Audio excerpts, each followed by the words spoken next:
चलो आज हम बायोटेक्नोलॉजी के 3rd लेक्चर में हैं। अब तक हमने क्या कर लिया है, अपना डीएनए एक्सट्रैक्शन कर लिए, डीएनए को प्रॉपरली एक्सट्रैक्ट कर लिया है with the enzyme your proteases enzyme. ठीक है, सेल वॉल डिग्रेड करी या सेल मेम्ब्रेन डिग्रेड करी, सेल वॉल और सेल मेम्ब्रेन डिग्रेड करी। उसके बाद हमने क्या किया था, नेक्स्ट हमने क्या किया है, उसकी एंडोन्यूक्लियस के साथ कटिंग करवाई, मॉलिक्यूलर सीजर्स थे। इसका अच्छे से मैंने आपको बहुत प्रॉपरली ये चीज एक्सप्लेन करी थी। नेक्स्ट उसके बाद हमने कौन सी टेक्निक यूज करी है Vishal, which technique? DNA recombinant. No बाबू, पहले टेक्निक कौन सी, डीएनए सेपरेशन के लिए, सेपरेशन ऑफ डीएनए के लिए कौन सी टेक्निक यूज करी है? Gel electrophoresis. Yes, gel electrophoresis. Gel electrophoresis में on the basis of density हमने अपना डीएनए को सेपरेट आउट कर लिया, पहली चीज। दूसरी चीज अब हमने क्या किया है, जेल इलेक्ट्रोफोरेसिस के बाद हमने इल्यूजन किया था। सुफान, इल्यूजन क्या था बाबू? अनम्यूट करके मन में नहीं बोलना है। extracting of gel from the DNA. Extracting of DNA from the gel. From the gel. This is called as illusion. उसके बाद आपको अपना डीएनए मिल गया। इस डीएनए को मैं किसके अंदर लाइगेट करवाऊंगी? In your vectors. वेक्टर्स को हम दो तरीके से बोल सकते हैं, दीज आर योर व्हीकल्स, और या फिर कैसे उसे कह सकते हैं इसे cloning vector. Why they are called as cloning? Divya, what is the मतलब of cloning? What is the मतलब of cloning? Gungun, Gungun, cloning का मतलब क्या परिणता? मैम वो ट्रांसफर करते हैं DNA. No, that will be your vehicles. Vehicles का मतलब transferring of DNA. Why they are called as cloning vector?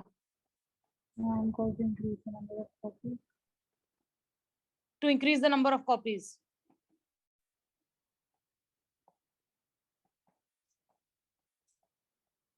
To increase the number of copies.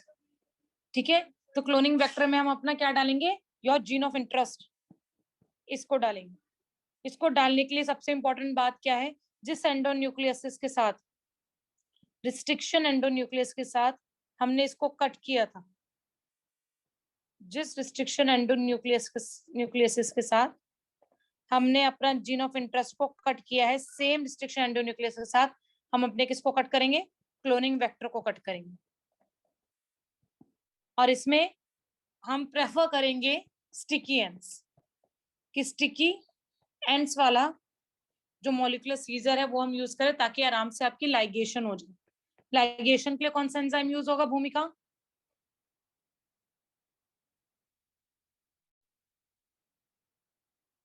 ligases. Ligases enzymes will be used for gluing purpose. Clear है बच्चों? ठीक है, अब इसको vector, cloning vector plus my gene of interest, this is called as recombinant DNA. This is called as recombinant DNA. recombinant DNA को पढ़ने से पहले हम क्या पढ़ रहे थे? वेक्टर के characteristics. What we were studying? The characteristics of your vectors. सबसे पहली बात इसमें क्या होना जरूरी है? Origin of replication, ORIC.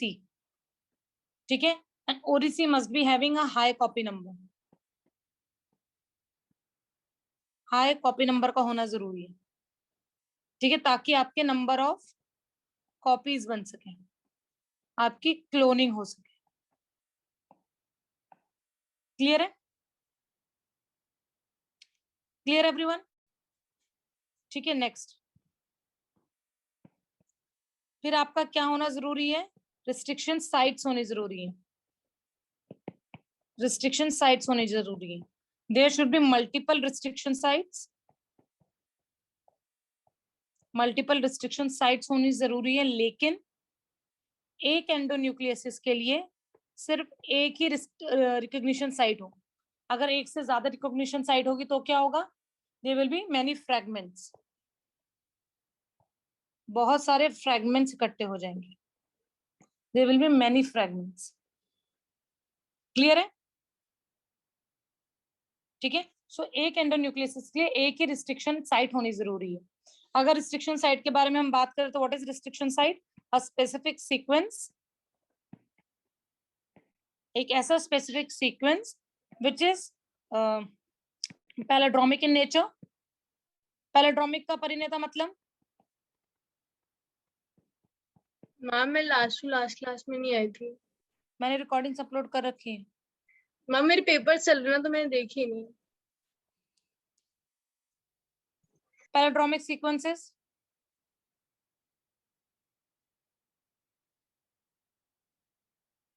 विशाल? हम दोनों तरफ से पढ़ने भी सेम आते। Yes, forward and backward. अगर दोनों तरफ से एक पढ़ोगे तो एक जैसा नजर आएगा। फॉरवर्ड एंड बैकवर्ड दोनों से एक जगह से नजर आएगी। So there are specific sequence called restriction sites which are specific for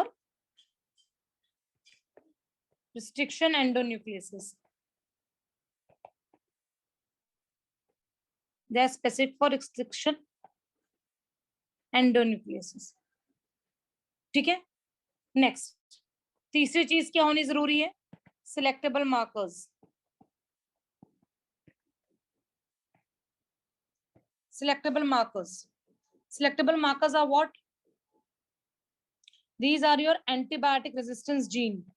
Antibiotic resistance genes. Either it would be having one or two antibiotic resistance gene. ये किस काम में आती है? For discrimination of transformant and non-transformant bacteria. To distinguish between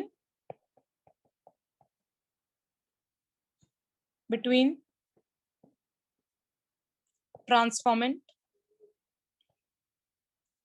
and non-transformant bacteria.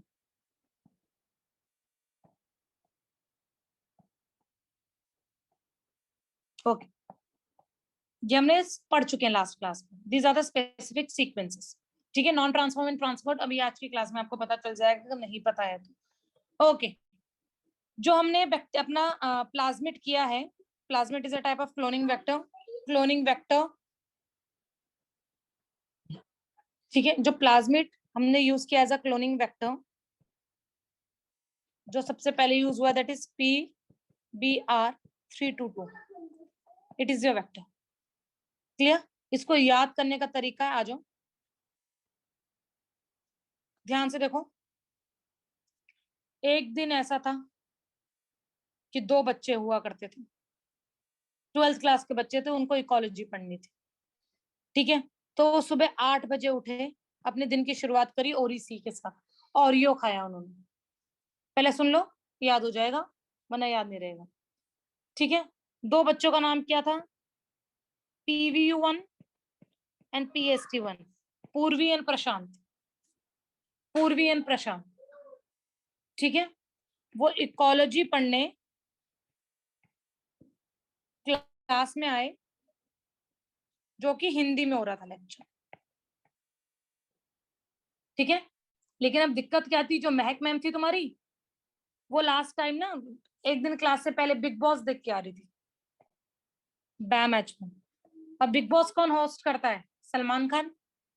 तो सेल1।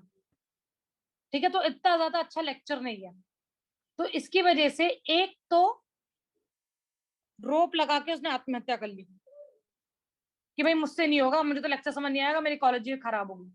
और दूसरे वाले को समझ में आ गया, PVU22 को समझ में आ गया, तो वो दोबारा आ गया मेरी क्लास में। याद हो जाएंगे अब चीजें? ठीक है, तो कितनी रिस्ट्रिक्शन साइट्स हो गई? Prashant, Purvi, Eco R1, Cla, Hind, Bam, Sal, and दोबारा क्लास में आए Prashant 2। So there are 8 recognition sites for 8 different restriction endonucleases. Clear है? सबको क्लियर है? लिखने का मौका दूंगी, प्लीज सामने देखो, मैं लिखने का मौका दूंगी। गुनगुन बेटा लिखने से ज्यादा ना ध्यान दो कि बातें समझ में आ जाए, इसलिए सॉरी।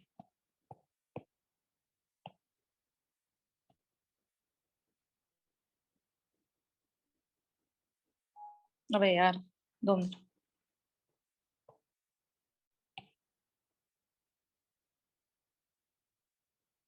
ठीक है, अब देखो ओरीसी स्टार्टिंग में आएगा बिल्कुल जैसे सुबह के 8 बज रहे, सुबह के 8 बज रहे। ओरीसी क्या करेगा, इसका हाई कॉपी नंबर होना चाहिए,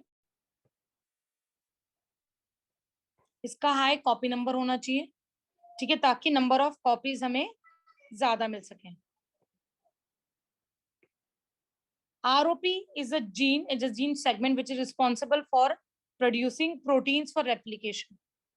It is responsible for production of proteins for replication. Now you don't have to write anything, guys. मैं पूरे एक सीक्वेंस से बता रही हूँ, रिकॉर्डिंग में अपलोड कर दूंगी, आज की डेट में आपको रिकॉर्डिंग मिल जाएगी, अब वहां से नोट्स बनाएंगे। फिलहाल सामने देखो, इतना क्लियर है सबको? ठीक है, अब यहाँ पर ध्यान से देखो, ये जो मैं बना रही हूँ,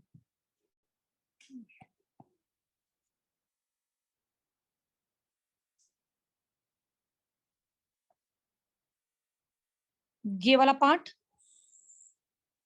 and this segment, these two segments are for selectable markers.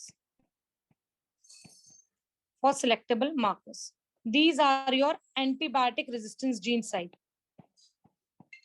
antibiotic resistance gene sites. Clear है इतना सबको? क्लियर है सबको? एक सेकंड, अब आगे देखो, ठीक है, this is for ampicillin resistance and this is for tetracycline resistance. मतलब अगर ये प्लाज्मिड किसी में प्रेजेंट है, एज अ नेचुरली ये प्लाज्मिड किसी में प्रेजेंट है, तो उस बैक्टीरिया को एम्फिसिलिन भी कुछ नहीं कर सकता, टेट्रासाइक्लिन भी कुछ नहीं कर सकता। इतना क्लियर है सबको? ठीक है, अब मैंने क्या बोला है कि इसके अंदर मुझे अपना जीन ऑफ इंटरेस्ट डालना है, इसके अंदर मुझे अपना जीन ऑफ इंटरेस्ट डालना है, ठीक है। अब मेरे पास एक प्लाज्मिड थोड़ी है, और मेरे पास ये थोड़ी है कि ऑलरेडी कोई पेपर है जिसको मैं कट करूंगी, डीएनए लेके आऊंगी, जो एक और पेपर होगा उसको पेस्ट करके सिल दूंगी। ऐसा तो कोई कुछ नहीं कर रहा है, सब कुछ एक टेस्ट ट्यूब में हो रहा है जो कि लिक्विड में है, तो उसमें बहुत सारे प्लाज्मिड्स होंगे, मेरे जीन ऑफ इंटरेस्ट की भी कॉपी जाएगी, ठीक है। तो उस केस में मुझे नहीं पता है कि कहाँ जाएगा कहाँ नहीं जाएगा, किससे कट करना है किससे कट नहीं करना है, ठीक है। लेकिन तुम्हें क्या लगता है, सोचो। मैं भी दोबारा बना रही हूँ इस वजह से, ताकि मुझे यहाँ पे घोष पहुंच ना हो जाए। 2 मिनट दो। ये यहाँ पर आपकी साइट है PVS1, सॉरी PST1,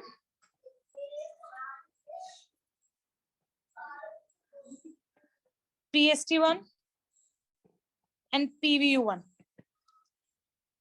ये आपकी कॉपी आ गई है फॉर एम्फिसिलिन रेजिस्टेंस, और यहाँ पर एक आपकी कॉपी है जिसको हम कहेंगे टेट्रासाइक्लिन रेजिस्टेंस, जिसमें BAM-H1 है और दूसरा क्या है, SEL1।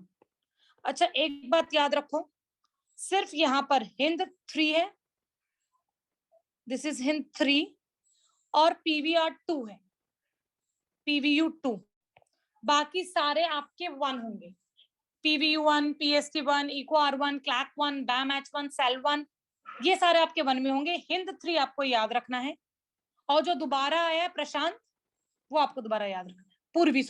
पूर्वी दोबारा आई है तो उसको याद रखना। क्लियर है इतना? सबको क्लियर है? ठीक है, याद करने का तरीका बता रही हूँ ताकि दिमाग में बात घुस जाए। आगे देखो, अब फिलहाल मैंने क्या किया, मेरा जीन ऑफ इंटरेस्ट आया, ठीक है। Gene of interest for example पहले में यहाँ में चला गया, मुझे पता कैसे चलेगा, मैं कैसे निकालूंगी इस प्लाज्मिड को, मुझे कैसे पता चलेगा इसमें चला गया ये? बताओ कैसे पता चलेगा? एनीवन?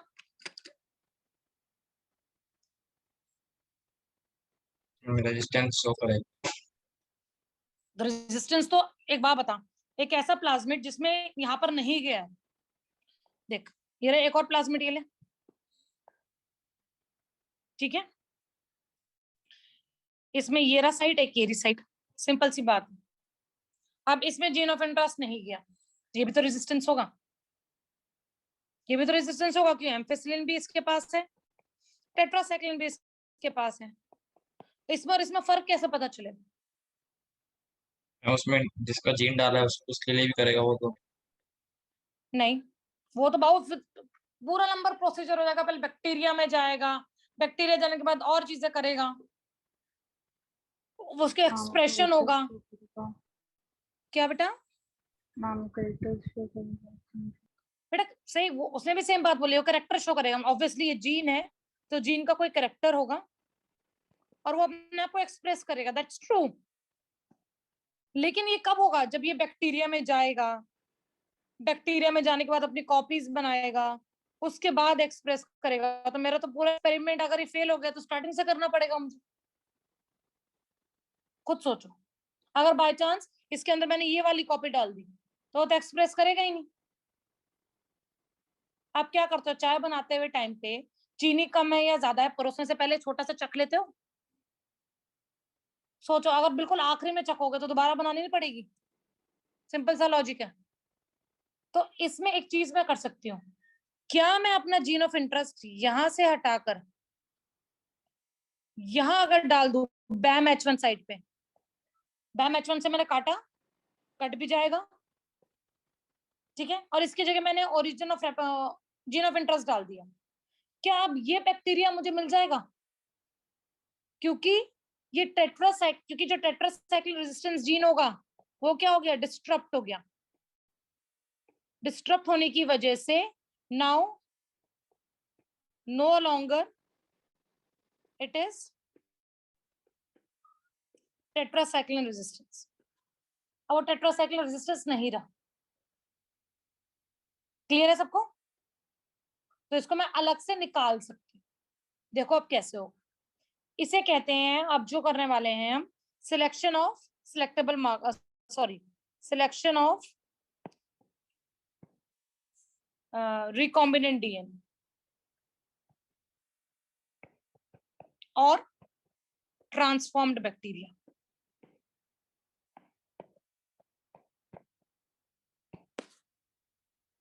क्लास सामने देखो, लिखने की कोई जरूरत नहीं है, बिल्कुल कहानी की तरह सुनो। सुफान बेटा लिखो मत अभी, फिर ना समझ में नहीं आएगा। मैंने अपना वेक्टर लिया, ठीक है, मैंने अपना वेक्टर लिया, मैंने अपना वेक्टर लिया, जीन ऑफ इंटरेस्ट मैंने डालने की कोशिश करी, जीन ऑफ इंटरेस्ट मैंने डालने की कोशिश करी, इसमें जीन ऑफ इंटरेस्ट कहीं भी रैंडमली कहीं भी चला गया, पर ये सिलेक्टेबल मार्कर की साइड पे नहीं गया। सिलेक्टेबल मार्कर मतलब टेट्रासाइक्लिन रेजिस्टेंस की साइड पे नहीं गया, ये बीच में कहीं चला गया। इसमें क्या हुआ, ये आपका एम्फिसिलिन रेजिस्टेंस में चला गया, ठीक है, और यहां पर गया ही नहीं, यहाँ पे लाइगेशन हुई नहीं। इतना क्लियर है सबको? तीनों पॉसिबिलिटी मैंने बता दी है, तीनों पॉसिबिलिटी मैंने अपना बता दी सबको, कोई दिक्कत इस केस में? चलो अब सबसे पहले क्या होगा, रुको मैं वो एम्फिसिलिन ना करके टेट्रासाइक्लिन कर लो, कि बुक में टेट्रासाइक्लिन गिवन है तो आपको अच्छे से पता चल जाएगा। टेट्रासाइक्लिन रेजिस्टेंस जीन पे मैंने अपना जीन ऑफ इंटरेस्ट डाल दिया। अब मैंने क्या किया, सबसे पहले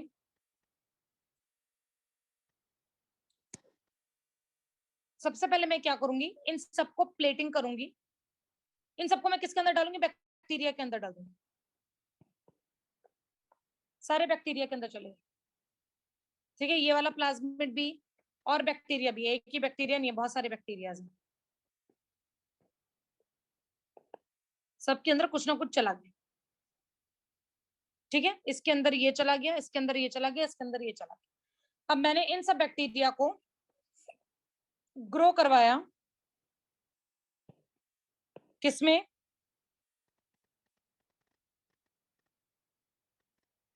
tetracycline, tetracycline resistance, tetracycline medium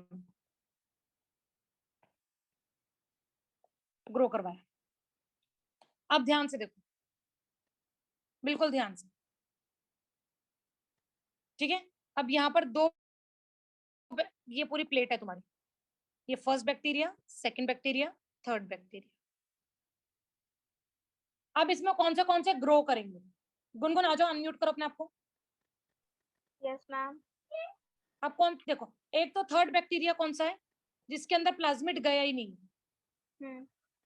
ठीक है, तो उसको तो कोई रेजिस्टेंस मिलेगा ही नहीं, तो ये ग्रो करेगा ही नहीं, so it will do not grow, ये ग्रो नहीं करेगा, ठीक है, इसको तो हटा ही दो। क्लियर? अब इसको हमने डाला ही नहीं या फिर ग्रो नहीं करेगा, मारो गोली।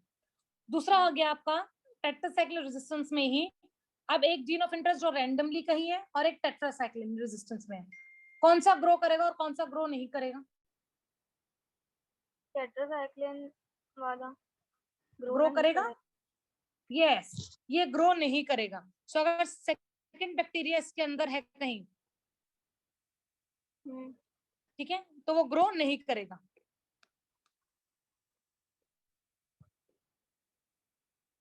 It will do not grow. Clear है फंडा? यहां से उसके बाद हम क्या करेंगे? अब हमें क्या मिल गए? सारे आपके रिकॉम्बिनेंट्स मिल गए। सारे आपके क्या मिल गए? रिकॉम्बिनेंट्स मिल गए। सिंपल सी बात, सारे रिकॉम्बिनेंट्स मिल गए, कोई दिक्कत इस केस में? नहीं। सिंपल फंडा यही है, इसे हम सिलेक्टेबल वो करते हैं, procedure of selecting your recombinants from the group of bacteria. जिसमें भी आप डालोगे, अगर फॉर एग्जांपल मैंने PST1 में डाला होता तो किस में ग्रो करवाती मैं?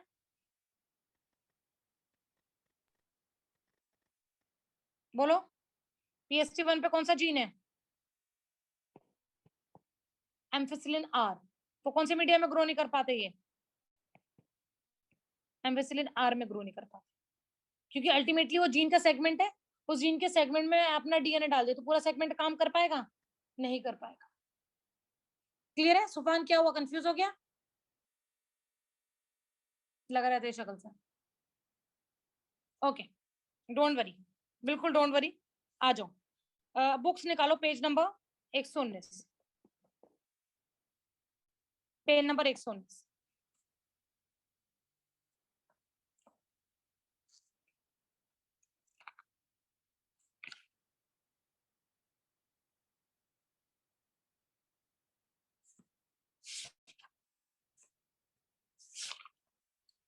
चलो, वहां पर हमने देखो ओरिजिन ऑफ रेप्लिकेशन पढ़ लिया, ठीक है, उसके बाद सिलेक्टेबल मार्कर पढ़ लिया। थर्ड पार्ट में आओ, थर्ड पार्ट में भी बिल्कुल नीचे जहां पे एंटीबायोटिक रेजिस्टेंस जीन लिखा है बोल्ड्स में दिखाओ, page number 199, antibiotic resistance gene third point में लिखा है, बोल्ड में लिखा है, मिला सुफान? अब ध्यान से देखो, for example if you ligate a foreign DNA BAM H1 site, अगर मैंने क्या किया, अपना DNA को किस में डाल दिया है? कौन सी साइट पे? BAM H1 साइट पे डाल दिया, ठीक है, इसका मतलब क्या हो गया? टेट्रासाइक्लिन रेजिस्टेंस जीन जो है वो क्या हो गया आपका? इनएक्टिव हो गया, वो अब काम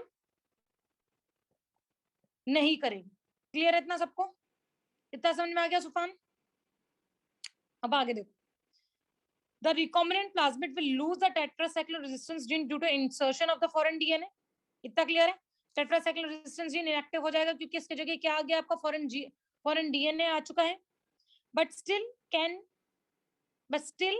can be selected out from non-recombinant ones by plating them on tetracycline containing media। अब उसने क्या किया? सारे बैक्टीरिया को किसमें कर दिया है? टेट्रासाइक्लिन मीडिया में इसको ग्रो करवाया। जो रिकॉम्बिनेंट्स होंगे, रिकॉम्बिनेंट्स का मतलब क्या होता है? Vector plus gene of interest, और जीन ऑफ इंटरेस्ट कहाँ गया? BAM H1 में गया है। BAM H1 की वजह से क्या हो गया? टेट्रासाइक्लिन म्यूट पे चला गया है, इनएक्टिव हो गया है, ठीक है। तो इस केस में your recombinants will not be growing.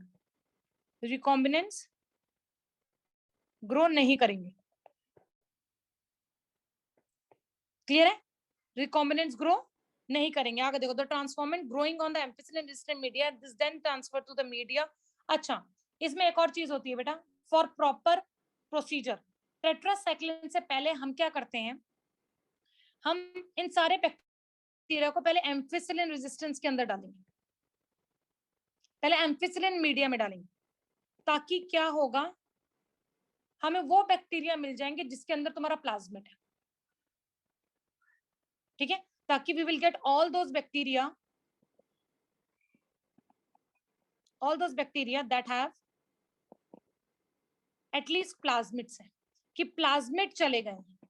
उसके बाद हम क्या करेंगे, हम उन बैक्टीरिया को निकालेंगे जिनके प्लाज्मिड में आपका क्या है, जीन ऑफ इंटरेस्ट. क्लियर है?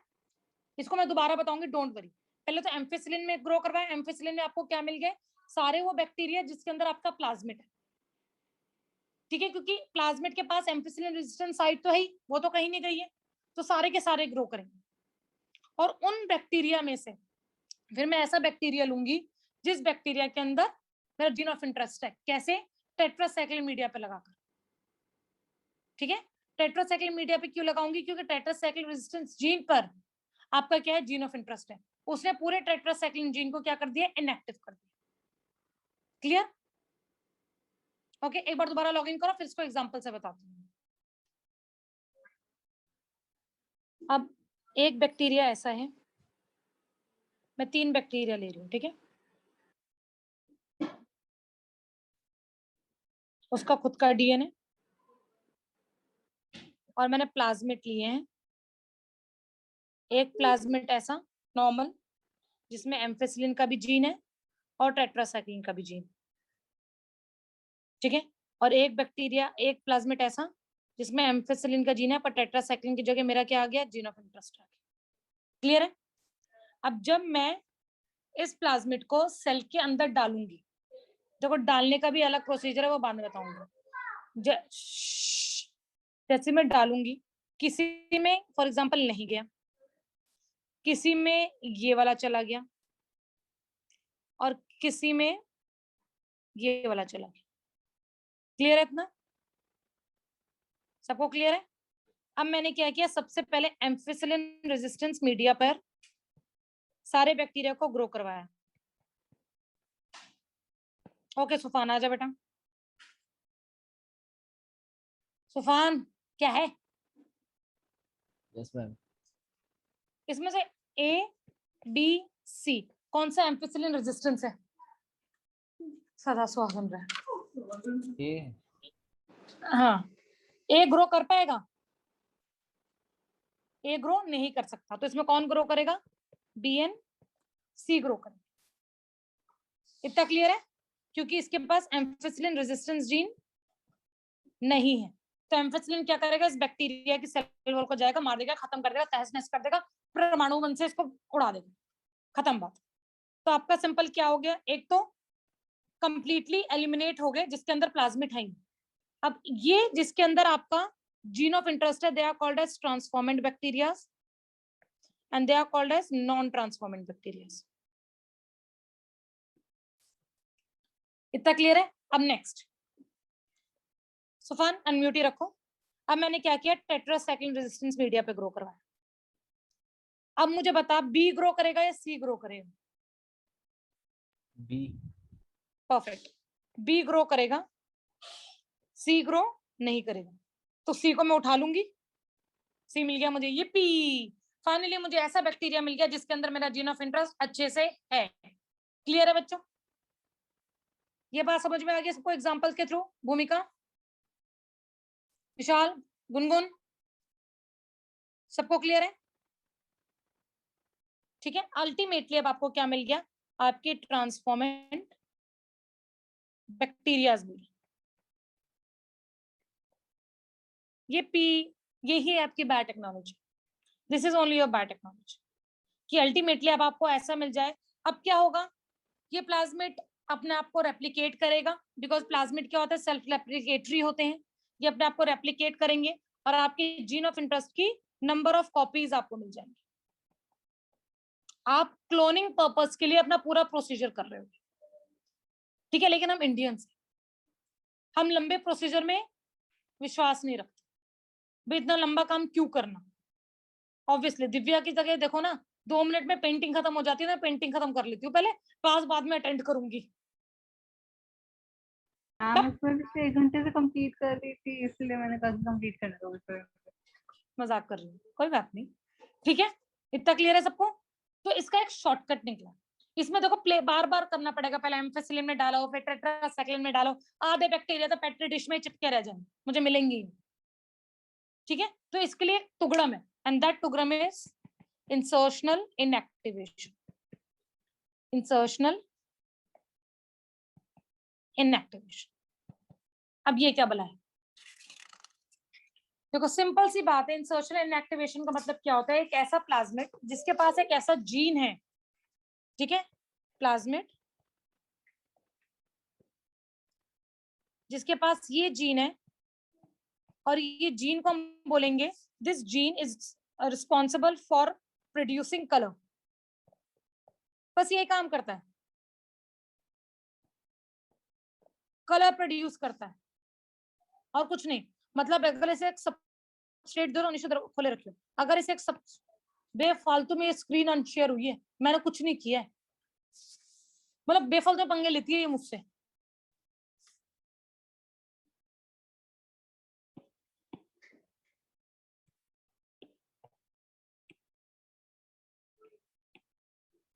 हाँ, तो वो जीन क्या करेगा, in the presence of some substrate वो एक कलर प्रोड्यूस करता है, ठीक है। तो उसको कहते हैं हम, in the presence of some substrate it will produces colour, and thus this gene is called as chromogenic gene। Chromogenic gene. अब इस जीन का मुझे कलर नहीं चाहिए ना, प्रोड्यूस करे कलर, तो मैं क्या करूंगी, इस जीन को हटाया, इस जीन की साथ मैंने क्या लगा दिया, जीन ऑफ इंटरेस्ट लगा दिया, ठीक है। सो अगर मैंने अब ये सबस्ट्रेट दिया भी, क्या मेरा जो रिकॉम्बिनेंट होगा वो कलर प्रोड्यूस करेगा, will it will produce colour Janani, दोबारा बोलो, नहीं करेगा, नहीं करेगा। तो जो प्रोड्यूस नहीं कर रहा कलर, उसको मैं उठा लूंगी, सिंपल सी बात, मिल गया मुझे रिकॉम्बिनेंट। ये procedure as compare to be simple है, पहले एम्फिसिलिन में करो, फिर टेट्रासाइक्लिन में करो। इससे अच्छा है कि हम वो जीन उठाएंगे जो कि कलर प्रोड्यूसिंग जीन है, वो जीन को काट दिया, हटा दिया, मारी गोली, उसके अंदर अपना जीन ऑफ इंटरेस्ट डाला, और अल्टीमेटली मेरा रिकॉम्बिनेंट डीएनए मुझे मिल गया, ठीक है। इसे कहते हैं इंसर्शनल। इंसर्शनल का मतलब हमने अपना जीन ऑफ इंटरेस्ट को इंसर्ट किया, उसकी वजह से कोई और जीन की मेरी इनएक्टिवेशन होगी, अल्टीमेटली मुझे सिलेक्टेबल मार्कर के तरीके से इस जीन को मैंने यूज कर दिया। क्लियर है, क्लियर है।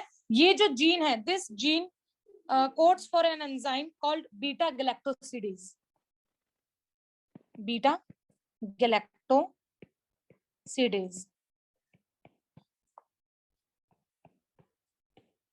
ठीक है। This is for beta galactosidase, and in the presence of some substrate, don't write anything, in the presence of this substrate it will give blue color, blue color की colonies देगा, ठीक है। तो जो अगर मेरे जो रिकॉम्बिनेंट होंगे वो क्या कर देंगे, कलरलेस, सिंपल सी बात, वो कलर रिप्रोड्यूस नहीं करेंगे। क्लियर है फंडा, सबको क्लियर है विशाल, ठीक है। चलो ये टॉपिक हमारे यहाँ खत्म हुआ कि अल्टीमेटली अब आपको मिल गया। लेकिन आप एक बात सुनो, सोचो कि मेरा बैक्टीरिया है, ये मेरा प्लाज्मिड है, क्या ये प्लाज्मिड इस बैक्टीरिया के अंदर अपने आप चलता बनेगा? प्लाज्मिड भी क्या है, this is your nuclear material, extra nuclear material ही तो है, जिसके अंदर तुम्हारा डीएनए वगैरह का मटेरियल है, एटीजीसी से बना है, ये भी नेगेटिवली चार्ज्ड है, इसकी मेम्ब्रेन भी नेगेटिवली चार्ज्ड है, तो क्या आराम से अंदर घुस जाएगा?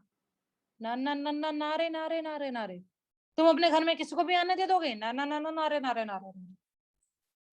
ठीक है, इसीलिए हमें सबसे पहले क्या करना पड़ता है, हमें कॉम्पिटेंट होस्ट बनाना पड़ता है। We have to make competent host.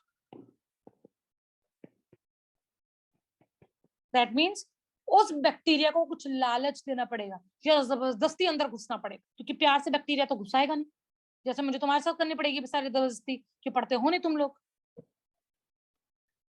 ठीक है, इस बार मेरे सब बच्चों के 90 अबव मार्क्स आए हैं, पिछली बार अगली बार सब बच्चों के मेरे 70 लो मार्क्स आएंगे। पढ़ लो, एक 4 मार्क्स दे के आती है, 10 मार्क्स दे के आता है। चलो ठीक है, सो कॉम्पिटेंट होस्ट बनाना पड़ेगा। तो इसका पहला मेथड है कि सबसे पहली बात कि बैक्टीरिया क्यों नहीं अपने आप लेता है, why this need to make a bacteria competent. Okay, why bacteria do not allow the entry of plasmid easily.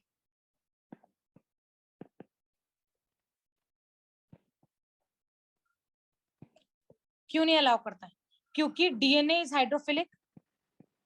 क्योंकि डीएनए क्या होता है? डीएनए को हम बोलेंगे हाइड्रोफिलिक होता है। एंड दिस हाइड्रोफिलिक, और मेम्ब्रेन क्या होती है तुम्हारी, कोई बताएगा? आना जरा 11th क्लास को रिवाइज करें। ये ऊपर वाला पार्ट क्या होता है? हाइड्रोफिलिक। सॉरी, ऊपर वाला इज हाइड्रोफिलिक और नीचे वाला इज हाइड्रोफोबिक। याद आया कुछ? सुफान नहीं?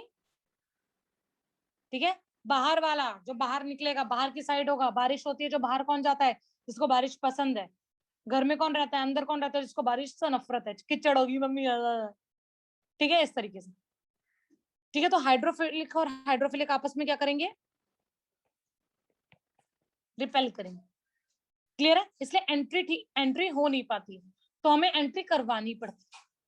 हम जबरदस्ती एंट्री करवाते। कैसे एंट्री करवाएंगे? सबसे पहली बात हम करवाएंगे, हम अपने बैक्टीरिया को with a specific concentration हम क्या करेंगे? कैल्शियम आयन से ट्रीट करवाते हैं। कैल्शियम आयन से और कोई भी डाइवेलेंट कटायन से, उससे उसको ट्रीट करवाएंगे। इससे क्या होगा? मेम्ब्रेन में पोर्स बन जाएंगे। मेम्ब्रेन में पोर्स बन जाएंगे, जिसकी वजह से इससे आराम से इजीली योर प्लाज्मिड और डीएनए अंदर जा सकता है। क्लियर है बच्चों? पहला सिंपल। दूसरा, हीट शॉक। हीट शॉक हम क्या करेंगे? सबसे पहले हम उसको आइस में रखेंगे। हम सेल्स को प्लस, सॉरी आइस लिख रही हूं, सेल को प्लस अपने बैक्टीरिया को पहले आइस में रखा, और उसके बाद फिर हमने क्या किया? उसको हीट दी अराउंड एकदम से 40 to 42 degree Celsius, and then दोबारा हमने इसको आइस में रख दिया। This will enable the bacteria to uptake DNA. enable the bacteria to uptake DNA. Clear है? क्लियर है सबको? ओके। तीसरा हम क्या करेंगे? हम नेक्स्ट करते हैं माइक्रो इंजेक्शन। माइक्रो इंजेक्शन, ठीक है। और माइक्रो इंजेक्शन किसके लिए होता है? इंजेक्शन किसको लगते हैं? प्लांट्स को लगते नहीं है, एनिमल्स को लगता है, तो एनिमल सेल्स के लिए होता है। ये एनिमल सेल्स के लिए होगा। इसमें हम कुछ नहीं करते, हम एक सेल को प्रॉपरली एक फोर्सेप्स से होल्ड करेंगे और इसके न्यूक्लियस में एक इंजेक्शन की निडल के थ्रू अपना डीएनए इनकॉर्पोरेट करेंगे। दिस इज माइक्रो इंजेक्शन, ठीक है। This is your animal cell, और इस इंजेक्शन में आपका DNA present, directly injecting into the nucleus. Clear है बेटा? सिंपल फंडा। सुफान कह रहा है ओहो वाह, मैं पहले ही कहा था कि इस चैप्टर में जो भी पढ़ोगे ये मत सोचना कि हाइपोथेटिकल है, कोई कहानी नहीं सुना रही हूं, ये सारी चीजें हुई ये सारी चीजें हो रखी हैं, ठीक है। सो बड़ा फैसिनेटिंग लगता है, हाय हाय ये भी हो रखा है, अरे वाह, ठीक है, इस तरीके से।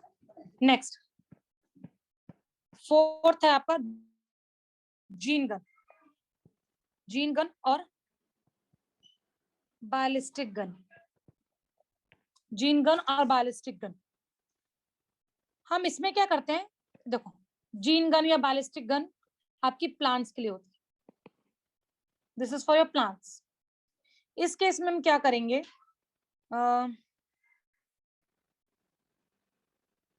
ये सेल है प्लांट सेल और ये आपका डीएनए। इस डीएनए को हम कोट करेंगे, डीएनए को अच्छे से दुल्हन बनाएंगे, किससे, विद गोल्ड। सोचो दुल्हन को सोने से लद दिया और फिर हाई वेलोसिटी के साथ इसके ऊपर बॉम्बार्ड कर दिया, जा ससुराल। ठीक है, तो सिंपल सी बात है, हाई वेलोसिटी के साथ इसकी बॉम्बार्डिंग कर दी, this is called as gene gun, simple. Clear है? सुफान ज्यादा हंस मत, वरना तुझे मैं जीन गन बना दूंगी और डीएनए तू ही होगा मेरा, और तुझे गोल्ड से नहीं, मैं टंसन से लो दूंगी।